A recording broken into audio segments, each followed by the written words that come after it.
Hey everyone, ATM10 is here, and I have got some plans. So last episode I started on making fisher fuel and actually ended up making it completely.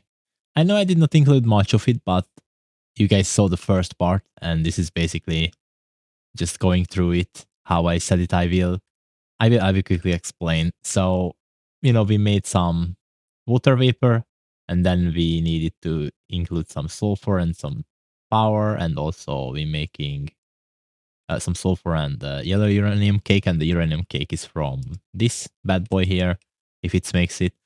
And both of these are making their own chemical sulfur dioxide and uranium oxide. And after this, I made the sulfur trioxide, and then I made the sulfuric acid, and then I made the hydrofluoric acid, uranium hexafluoride, and then fisher fuel. And all of these are just mixing other chemicals basically.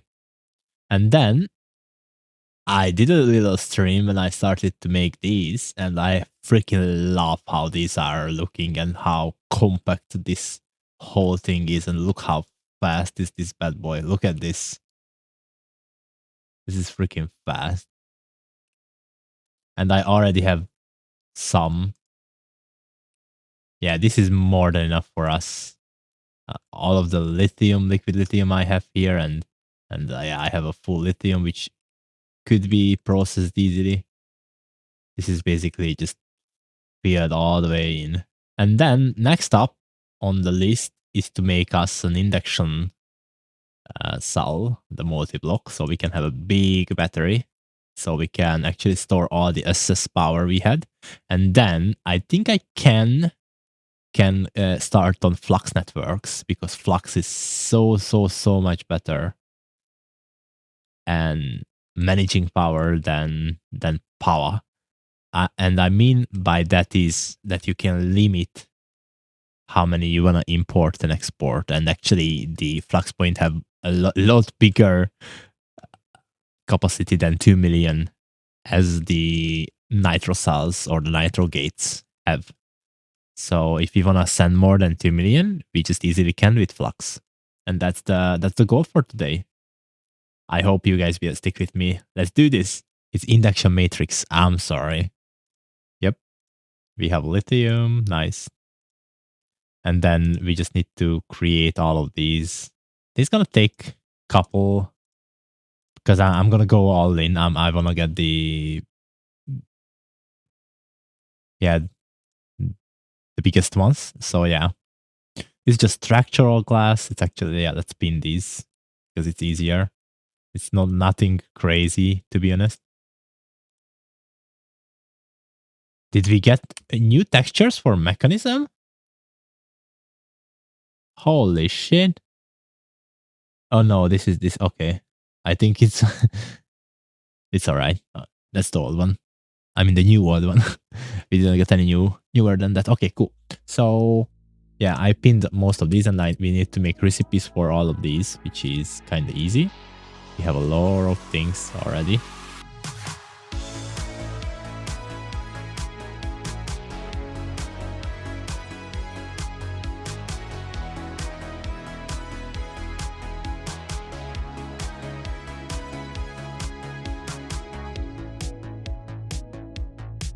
Okay, while my induction cells are crafting, let's actually make recipes for flux. Because all I have to do is just drop a redstone and near bedrock. So this is, I will show you guys, it's easy.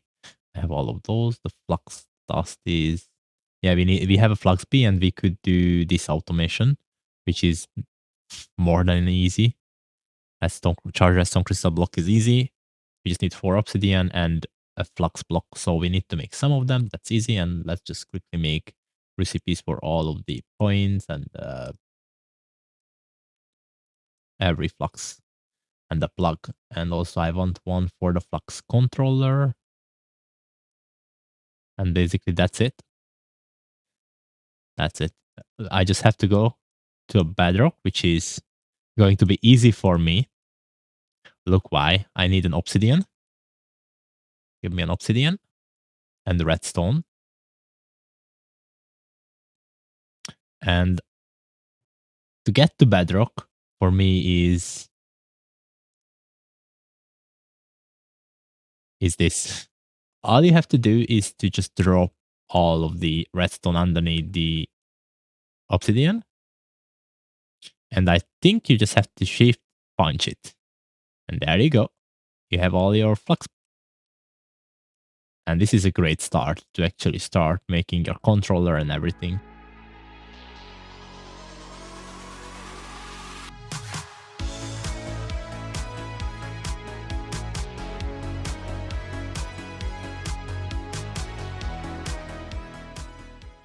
Okay, and so the last touches of the induction matrix is to just place down the glass. You have to cover all sides of these. And this is like a odd shape to do it, but I like it like this. I don't know how much power I need, but oops, don't place it inside. This is going to be done. And all I need to do is just place in the cells, and that should work just fine. Both of them ready to go. And just need to place these inside here. I'm going to place all the provider here and all of these 10 here. And then we have more than enough power for this actually. So that's done. And now we have 16 trillion Fe storage, meaning that that's a big power storage, and we can put more. So that's great. And now all we have to do is just craft some flux stuff. Let's start with the controller because I like to have that one first. That's done. And I need 2 point. No, yeah, let's have more than one. Yeah, and 1 plug. But I have both. So all you need to do is just, I think I'm going to place the controller here because that's a nice place. I have to load this. Let's create our first network. And actually I need 2 network. Let's say the gen for the power generation. And I need another network for the power because we're going to have where we use power and where we send power separately. That's why I need a wrench for this one. And let's just change this one to, okay, let's power, energy. Okay, output. And basically I'm going to put a point here for select the generator one and go with the plug and put it to my power. This one going to go to 2. And I'm just going to put the plug and select the gen. And this is actually,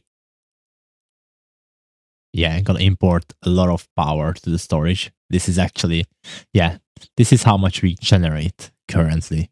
So we can actually check how much power we generate with just that one flux point here, how much it imports here. And then we need another flux plug, which we provide power to everywhere. And that's going to be the power. And this is how you can manage these great.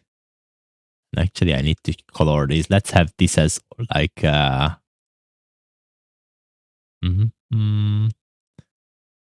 like purple. Let's make it purple. And this, let's make it like yellow or something. Yeah.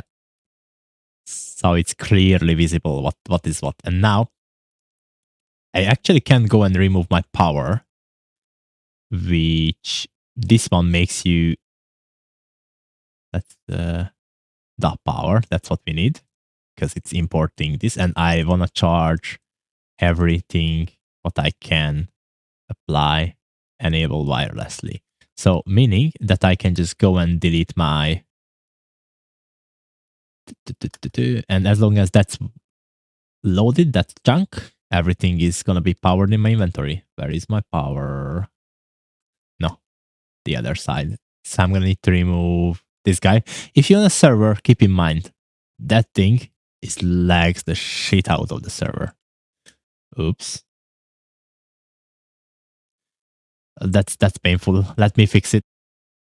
So yeah, having the induction matrix, it's actually really nice. You can see how much your power generation right now and how much your power usage. And actually you can limit and have priorities on each and every one of the plugs and points, which is just makes you have control over everything. And you can say like, I don't want to send that many or that many. Because in here, let's say you can just export. You don't say like, okay, I want to have like in a interface, you can say I want to send 10K, but that's not meaning that it's not using over 10K. So, because it's always exporting it back. So yeah. And yeah, it's not easy to tell how much you're using from these. And actually, I think I'm going to need to do something about the power situation because it goes down. Well, let's make that quick and dirty automation for the flux dust, because we need a lot if we want to use the flux, and I'm not going to drop redstone at the bedrock, although we quite close, but still. So I have one of these. Look at how many. I'm going to spread a lot of moss all the way. Okay, let's put it to this corner, I guess. It's not that hard. How is it again?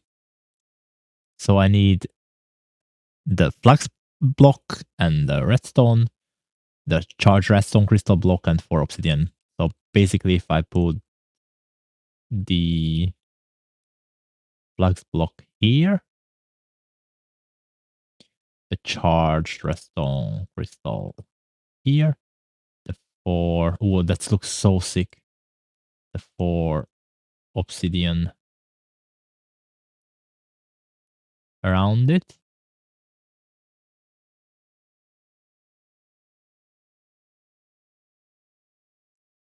One there, one here, and one here. And then the extractor. They already made some stuff here. Oh, look at this. This is, oh, holy crap, that's fast. That's fast. I like it. We can put 67 million in this drawer. That's cool. And I think I'm gonna sneaky behind it here and just put a storage bus. Give me a storage bus. I think I have more than enough like channel from here.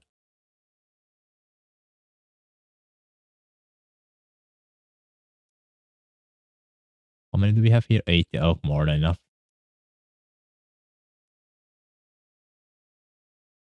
There we go. Oh, I think I might like wanna just lock it. So if we use all of them, it's not gonna go and be changed with something what we put into the system. And I think I could also get away with this by having one storage bus and a controller, a storage drawer controller, but nah, I will move this later. This is fine for now. It's okay. If everything works, we are already here. Soon, I guess. If I just go down here.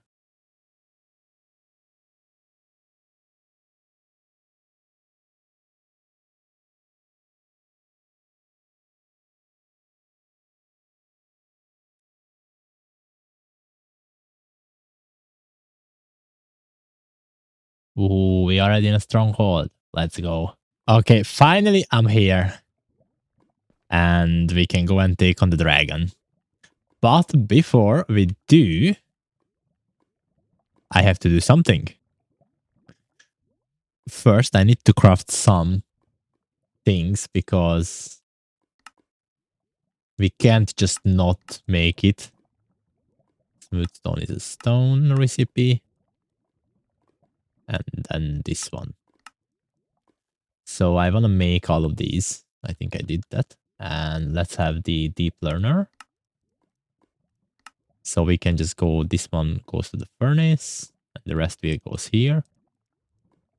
To just have 4 model. I always do 4:1 ratio, so 4 model goes to 1 chamber.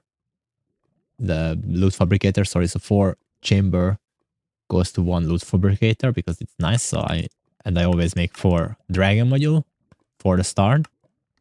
1 deep learner, and this is the start of hostile neural network, which we will probably automate next episode when I have all of the mobs ready. And I will show you guys how to. Basically, we just have to put all of these here. Do I have any ghast? I have 17k ghast tiers. That's crazy. Okay, then that means we can just go and get crystals so we can kill the dragon a couple times. Let's make a recipe for this then.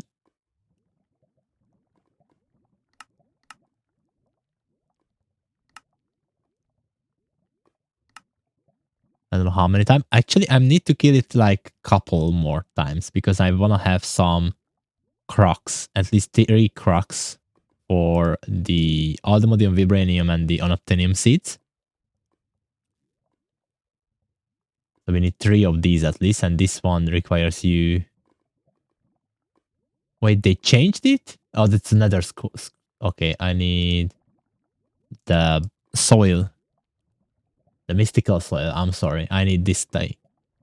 I need this thing. So you need 4 of the dragon scale. And I don't know how many we get, so we're gonna get like 3 worth at least, so 12 of the dragon scale we need. Okay. And actually I'm unlucky that I don't have any in here.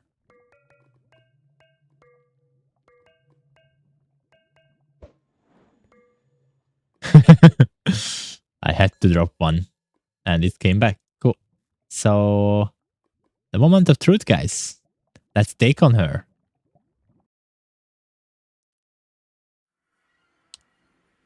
Probably. I hope the volume not gonna go so bad.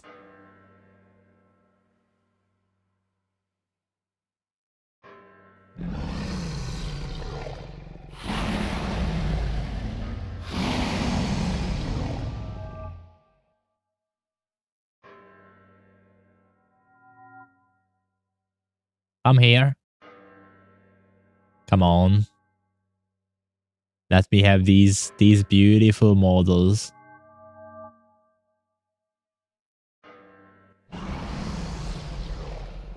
Why is she so loud?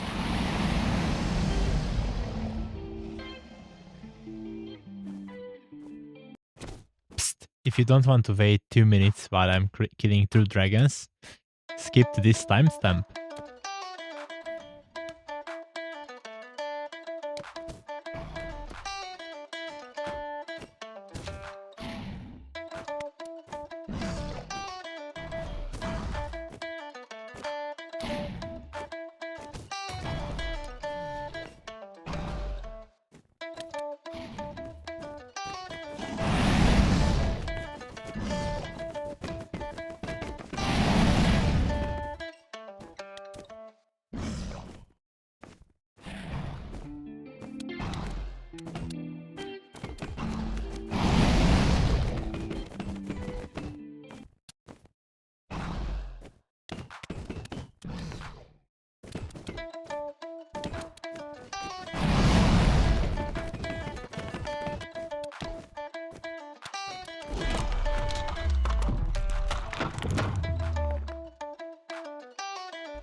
So I did a little adjustment for my power situation right now, and we are getting more power than what we use. So that is just fine. And I limited this plug to only send 150k FE per tick to the system. I can increase that anytime we will use more than 150k. But right now it's just goes up, so it's enough.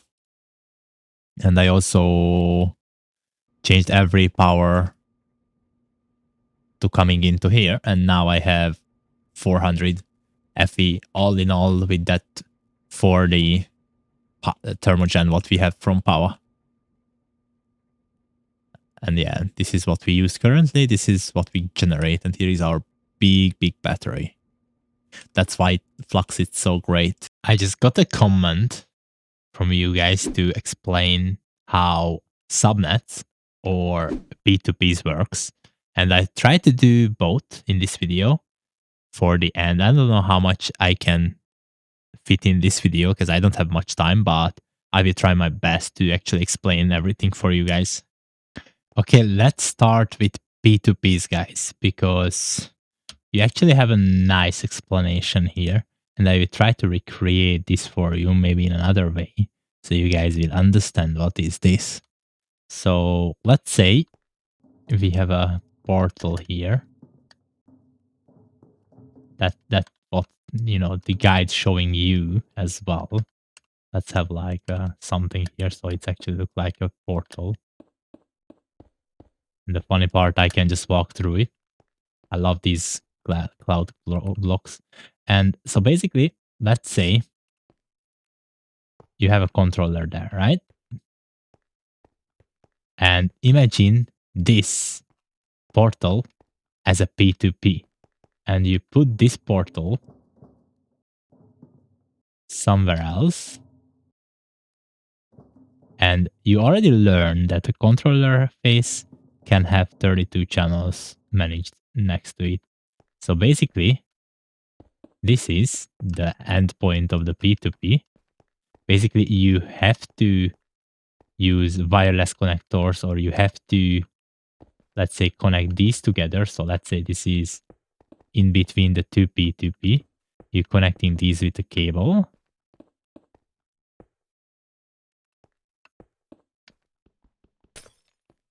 And then you actually will use a P2P coming out, and then you have 32 channels. So basically, this is the same as that you would do. You put the P2P on the controller. You have a, of course, you cannot start with a big cable, but you have a like this. And go back to small. And you have a P2P. And come out with this. So basically, what you saw there is the same, because these two portals actually represents the P2Ps, as this P2P just rips off that side of the controller and teleports it here. And the reason why it's great, because you can have multiple controllers with multiple P2Ps. And if you want to manage the channels really great, you just do this. And basically you can, yeah, so you don't have to like do a cable bundle. You can have one big cable and you can come out in multiple branches with the P2Ps and link these together. So why would you use this? So first, why you would use a P2P is to manage channels more efficient. Because let's say I have a controller, right? If I want to use 32 machines here, I would run a cable and connect the 32 machines. But now I want to connect another 32. Okay, then I would use another cable with another color, because these not going to touch and still send the 32 channels. Then connect another 32. Okay, but Yeah, I could use the same color here because these are not next to each other. And you would need to actually do this always. And if it's still not enough, well, I would need more channels. But now I'm still in the same direction because I don't know what I did. But yeah, you could do one from underneath as well. So you get it, right? So instead of this, doing that, because a P2P we only use one channel. So you could have 16 P2P in one cable because you will need a 16 on the other side. But if you use something else, let's say, if you would cut this off and do this instead, but you will need to give power. So we need a quartz fiber.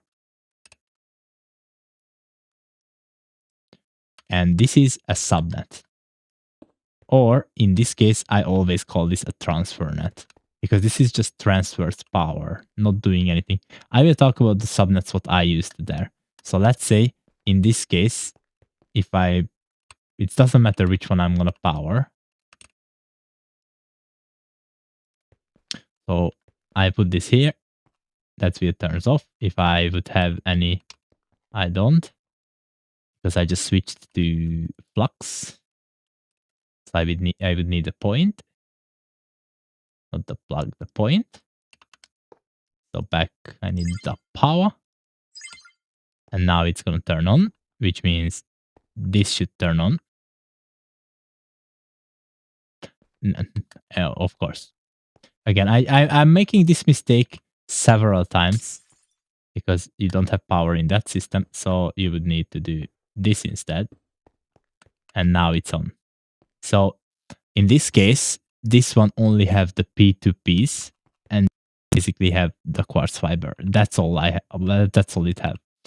And meaning that you could use only one channel throughout this. You could put 32 P2Ps here and you have a controller which can manage that 32 from this face.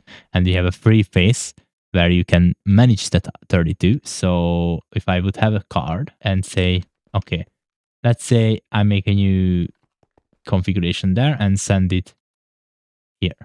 So in this case, this comes online and that happens, right? So this face of the controller get teleported over here with 32 free channels. And all I use here is that 7 P2P.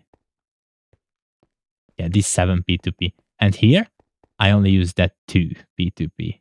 This is offline because I did not link it yet, but I can do it easily. To just do this, and you have another 32 channels right there. So, conclusion about P2Ps. If you don't use a subnet, it's really hard to actually think about it because you have to know, okay, I put 8 P2Ps in here, then I only have whatever in that cable, right? So you really need, there are ways I'm not going to go into. I always prefer to put the transfer net in because it just makes your life so much easier. So much easier than having these cable messes instead of that. You can put 32 in both. So let's talk about subnets because we don't do anything, just manage channels here. But what if I say, I don't want to use that many channels, because you don't have just 20K. Oh no, that's actually just 12K, I think, because 64 P2P on each side, which means 6 times 64, whatever, you can count it. 6 times 64 times 32. So in that case, let's say I have the 32 channel here, but I don't really want to use that 32 because I could run that 32 in one room and run that 32 in one room, and this could be like the whole side of the base because I just want to see the items. So you could do is get a cable which can connect to purple, like the purple smart one, and also get an interface. Like we show you both method and the storage bus. So let's say, okay, there are two ways. You could read, no, not like this. So if I have a smaller cable, as I said the smaller one, please. Okay, so you have a smaller cable, right? And let's say I have a whole lot of automations and I want to read that whole lot of automation elsewhere. But in this case, you would also need to put the quartz fiber in because that thing not gonna turn online. And now this, so you can actually see, and this is a really nice way to actually know. You don't have an interface in the really right when I'm doing a tutorial. No. So distraction aside, nothing really happened, right, guys? So the controller is really nice to see what's connected to it because in this case, we don't see this thing, the whole cable, but it's online. What that mean? It's meaning that's a separate network, a subnet. So let's say I have like exporters, importers, and whatever in a storage bus. And this is, in this case, it's mostly going to be insert only. So you can just put things, so you can extract things only, nothing else. But there is another way when you say, okay, I want to say bring whatever cobblestone here, right? Let's assume you have cobblestone. And I want to use that cobblestone to make smooth stone, whatever. You would need a storage bus. So the subsystem knows you have stone and you can have an export bus to actually export that cobblestone from that system to the machines. And still, if I do this, you're not going to see any exporters here. There are no exporters. Of course, this is offline.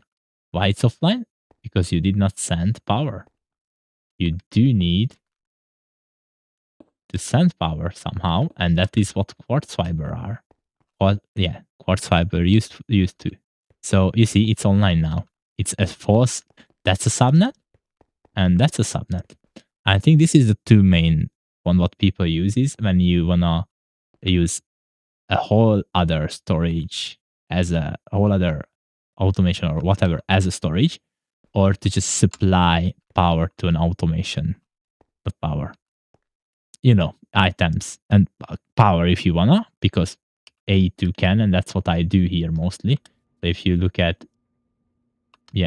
my things, I mostly have Epi in here because I can. So yeah, like I think it's mostly explained what I wanted to say. And yeah, so let's say you have this 3 enrichment chamber and you supply in this, let's put a block here. Let's put an interface here. That's it goes. So not the big cable, let's use the small ones because we're not going to use that many channels. So let's say you have these 3 small ones and actually you need a storage bus on it. And let's say, what you can enrich, whatever you supply it here as from your mainnet. And you just have a storage bus. You need to come out with a quartz fiber. Let's just simulate it with another color. So the purple is the mainnet in this case. And then you just, because this is the storage bus sees the interface and you just say export it to the machine. And then you have another one, which could just put it back or whatever you want to do. And this is going to be an import section of it. Oops. It's going to be ugly. But you could do to have the interface stop, the supply, and one of the subnets going to